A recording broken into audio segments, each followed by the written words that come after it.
Well, again, the game kind of speaks for itself. Excuse my voice. I only raise my voice in enthusiasm, but yeah, I was really proud of our players.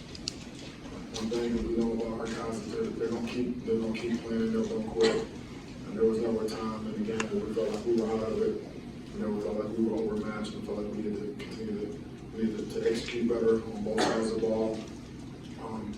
We made some adjustments and find a way to make some plays. We started to convert more on third down on offense, and guys were playing extremely hard on defense.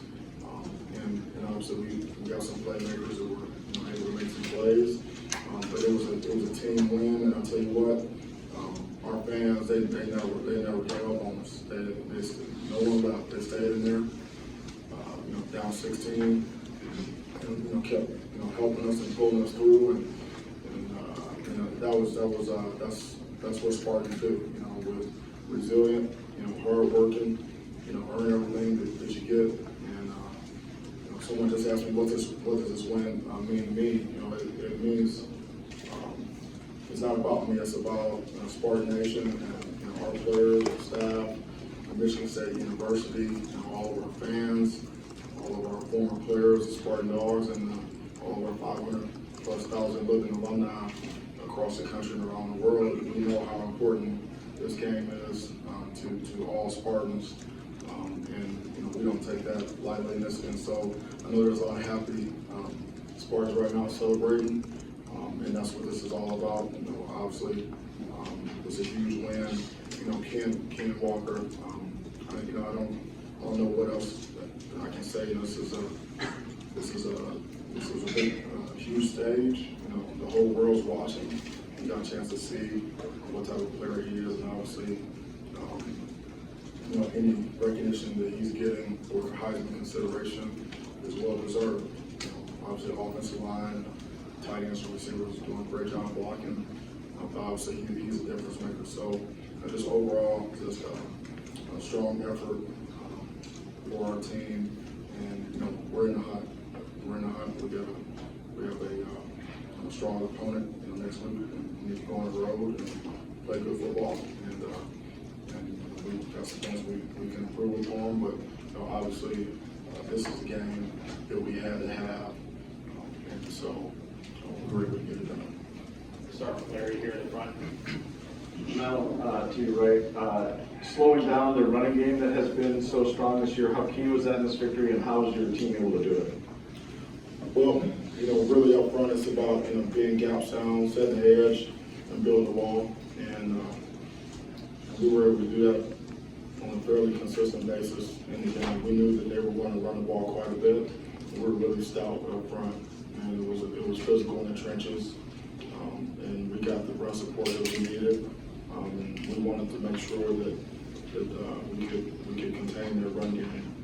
And obviously, we knew that we were going to have to force them to throw the ball, and if they could beat us doing that, then they would get us. But at the end of the day, stopping the run for the most part was critically important on defense. In the back left. In the back. The theme of keep chopping. We've heard it from you. We heard it from the guys today too. What does a win like this one here today say about your team and the kind of players that you have? Well, it says that again that they believe in what we're doing. They're a resilient group. They're very unselfish. They play for each other. It's important to them that they don't let each other down. So they're going to play extreme. They're going to play with extreme effort, and they're going to always play the next play. And it's not about the scoreboard. Each play has a history and a life of its own. So you got 6 to 7 seconds. Technique and fundamentals, extreme effort, mental physical toughness, and then you move on to the next play, and that's basically just keep chopping, just keep going, you continue to hammer like that on both sides of the ball and special teams, deliver body blows, and then we believe in our conditioning and our ability to execute down the stretch, and that's what you saw out there today. Chris. Can you talk, I know we talked so much about Kenneth, but can you talk about a couple of the throws that Peyton made, particularly on the 4th downs, that to really kind of set a couple of those scores up? Yeah, I mean, he was very calm, cool, and collected. You know, we talked in the team meeting this morning at the hotel. You know, I said, you and I have to be the eye of the storm. You know, with the football team for 4 quarters, and he was able to do that. You know, we can see anything different today than what we've seen from him in practice. So it really comes down to execution, and then obviously on the other end, guys making plays. And so you know, that's what it's all about. And you know, it's not always going to be pretty. Football's not a game of perfect. But you know, we talked during the week about competitive greatness, which is being at your best when your best is needed. And I think we saw that down the stretch. Rico? Mel, you guys finished the game on a 23-3 run. What was said when the score was 30-14 to rally the guys? Oh, so we're still in it. I mean, we're in it. There's no such thing as a safe lead in college football. Games, they go forever. The clock stops all the time, and you know, it's just a matter of executing, getting a stop on defense. We actually were able to move the ball the entire game. We would just stall out. And so we had to take care of the ball, protect the quarterback, and we were able to sustain. And then, when you in a run game, if you don't go away from it, you're able to hammer. Eventually, you're gonna pop something. And that's what we saw. We were never out of it. We never felt like we were overmatched. We just felt like we needed to execute better. And so, credit to our guys. I mean, they didn't flinch. They just kept chopping, and that's important. And like I just said on the radio, I mean, it's they say football is a game of life. It's the ultimate team sport, but it's a game of life. And our guys, we feel like they're going to be better off because they decided to come here to East Lansing and Michigan State, and the things that they learned, on the football field, how to be resilient and keep chopping, and handle adversity and things like that. It's going to serve them well, out in the real world and like college football, because it doesn't always go your way, and failure is not an option. You just got to keep going, and that's on display week in and week out with our guys. So I'm really proud of them for that. Dennis, right here. No, there was okay. There's no secret you guys had trouble running the ball last year. We kind of came in, did you have to say the words, or did you say the words, you can be the guy, you can be great, or was it just assumed that there was an opportunity? No, I mean, every time he touches the ball, he's got a chance to do something special. And when you have a guy like that, the offensive line, they're going to strain, they're going to finish, they're going to bleed. The tight ends and receivers, they're going to strain, they're going to block. But they know that that he can pop one at any moment. And the thing that was impressive today, it wasn't, he had some tough yards in there today. He hit it up in there, and sometimes it was 3, sometimes it was 2, sometimes it was 4. And then, he did some things that difference makers do. He made guys miss, and once he gets into the secondary, he's out the gate. So, his full capability was on display today. He can get the tough yards. He can be explosive. He's a physical player. In this conference, when down the stretch, this time of year, you're playing good teams. That's when you need to be at your best. I think he showed what type of player he was today. I mean, the whole world was watching, and everyone wants to know, okay, well, if he's going to be considered for the Heisman, okay, well then, in games like this, you need to produce. And so he was able to do that. Jack in front. Well, a couple of your players mentioned the locker room celebration. What are you going to remember about those minutes with your team? And are you going to spend some quality time with Paul Bunyan the way you did last year on the bus ride home? Yeah, well, that's one of the things about football is the locker room, especially after a victory. There's nothing like it, because everyone is a part of it.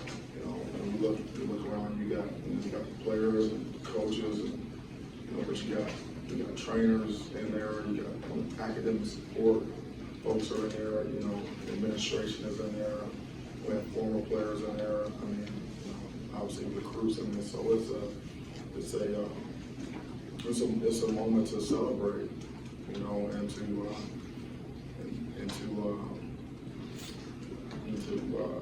really just take note of a huge accomplishment. It is not easy to win football games. It's really difficult, especially when you're playing against, you know, good teams.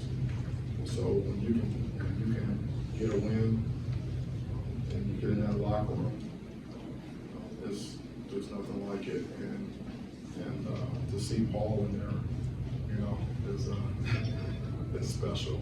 It's special. And I told him, man, he said, look at Paul, he's right here, he's happy, he's right here where he belongs. You know, he's in there. We're taking pictures with him, you know, guys are dancing and things like that. You know, my dad happened to be at the game, and he actually took a picture with Paul. So, that's kind of what it's like.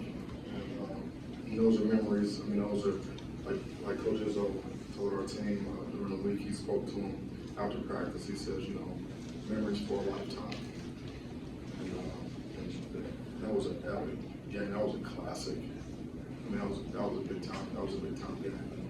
And so it's an honor and a privilege to be a part of something like that. Got Brandon from 24/7. Coach, you know, a lot of coaches come into a program, they talk about straining and they have mottos and all that like you do yourself, and then sometimes it doesn't translate. But with you, I think you're 4-0, or maybe 5-0 in single possession games. I guess in a big picture sense, when you take over a program, how do you get to a point that quickly where you know you're going to be able to still win a game when it's tight the way it was today? Yeah, well, first and foremost, we have a tremendous staff, coaching staff. We're all on the same page, and we see the game of football the same. And so, and we believe in what we're doing. We believe in our process. Top to bottom, A to Z, everything that we're doing is, you know, we're not experimenting with anything. You know, everything is part of our process, and we stick to it. And that translates to the players. And what we tell our players and how we go about our business, it really resonates with them. They know that we have a plan for them, and it's a winning plan. It's a winning formula. And so they pour into it, they buy in, and this is something that we continue to hammer every day. You know, we're always selling our process, you know, always hammering the details, the sense of urgency, the accountability, teamwork, you know, discipline. And so when you do that day after day after day after day after day, you get guys that buy in, and you have good players, guys that have talent, you know, willing to put the work in. Then you have a chance to get what you want. And, you know, you ask the players, you know, what do you want? And what are you willing to do to get it? And so, you know, everything that we've gotten so far, that we've earned it. No one's given us anything. Back left. Coach, hi. On Monday, you said this game is about legacy, playing in it, coaching in it. Now you're 2-0 against Michigan, I believe, the first time Michigan coach do that. That's a good start to this legacy for you. I would say so. Do you buy into the fan talk coming stuff? You like it? You think it's fun? I don't mind it. I don't mind it. I think it's fun. It's a great way to engage with our fans. We have great fans. We're the best fans in the country, and they're really. This is a football town. This is a football school. There's a lot of pride and tradition here at Michigan State with Spartan football, and so and that's what our fans deserve. They deserve to see good football, to see a tough, hard-nosed football team out there that won't quit. You know, they deserve to see winning football. They deserve to have a coaching staff and players who appreciate them. I mean, we appreciate our fans, we appreciate our students, our student section, and we feed off of them. And it's a community. You know, we're all connected. You know, through big game of football. So again, it's not about us, it's about, it's about everyone and all parties. So, whether it's Tuck coming or K9 for Heisman or the deep end or the woodshed, whatever it is, that's what college football is all about. In the middle. Now, I'll follow up a little bit on that. When you think about guys like from Big E to Duffy and Nick Saban and Mark Antonio, none of those guys are able to win their first 2 games in this series, yet you've been able to do that. What does that mean to you, or is that something you'll be able to think about further down the road and not so much right now? Yeah, maybe further down the road, but football is the ultimate team sport. I mean, there's so many people involved or committed. That it's not a one-man show. So anything that happens on the field, I'm a part of it, but it's not all me. And so, like I said, we have a great coaching staff. We have great players that believe in what we're doing, and we have great support, from in our administration and our fans, our former players. I mean, everyone's a part of it. So we say, winning the first 2 games, against the school down the road, it's never been done well. There's a first time for everything, but it's not about me. It's about everyone else is really a part of this effort. Okay, we're gonna do 3 more. We got Pat and Chris and wrap with Fred. Pat, on the left. Yeah, you're left here. You said when you were interviewing for the job, you thought Michigan State could compete for national championships, but in year 2, are you ahead of schedule?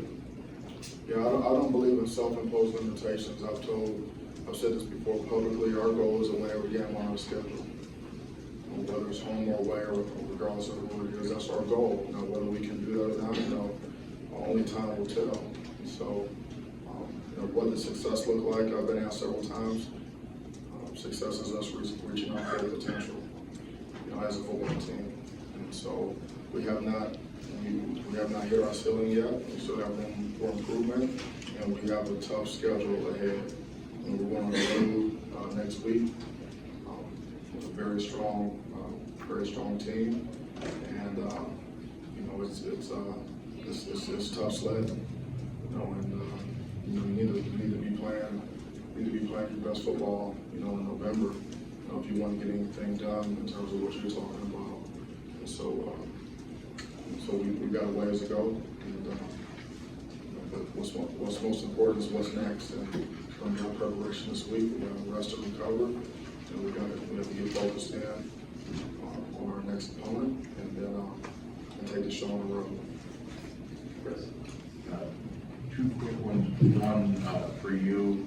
You got to be in the rivalry last year, but there were no fans. What was it like walking out of that tunnel, and then maybe in the last few minutes as everything's kind of boiling together, what it was like kind of looking around there and hearing everything?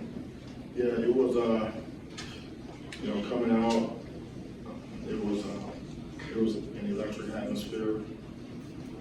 The student section was there, they were there early, and there was a lot of excitement, a lot of anticipation, and when you play in the school down the road, there's a different look, in people's eyes in terms of, when they tell you, the coach, let's get it done, or go green. I mean, it means a little bit more, and to feel that, in the woodshed, it was packed, and everyone was there, and the whole world was watching, and so. It was very impressive and it's inspiring, and I mean, how can you not play your heart out or coach your heart out in an atmosphere like that? We're all in it together. The second part was, with that emotion, I mean, how much of a lift did you get from getting guys like Beasley and Collins and a couple guys back that have been battling those injuries and kind of played, and like Drew played a pretty pivotal role? Yeah, I mean, the bye came at a good time for us, and we needed the bye to try to get as healthy as we possibly could, and the rest of the guys up. But you mentioned Eli and Drew, and those guys did everything they possibly could to get back and be ready for the game. I mean, Beasley told me, weeks ago, for the Michigan. And well, I didn't listen on social media because we weren't sure if he was going to be able to make it. You know, but I mean, he did everything. I mean, he was 24 hours, you know, round the clock treatment, and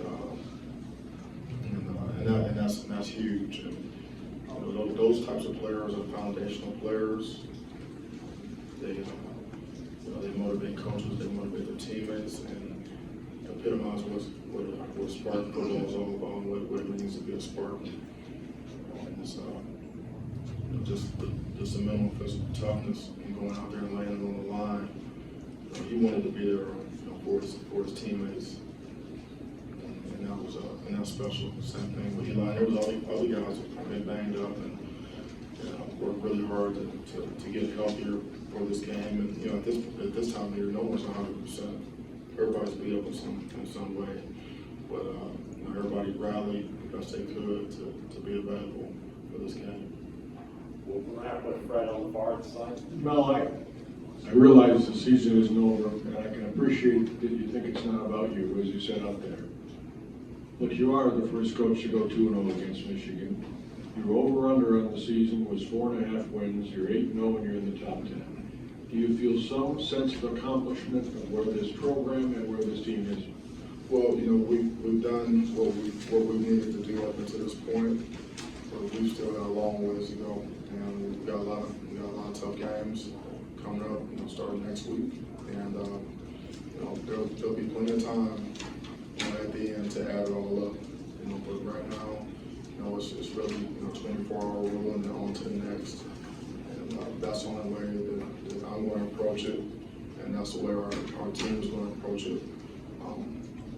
And you know, we got a lot of football left, and we don't believe in self-imposed limitations. We need to get what we can get. All right, thank you, Coach.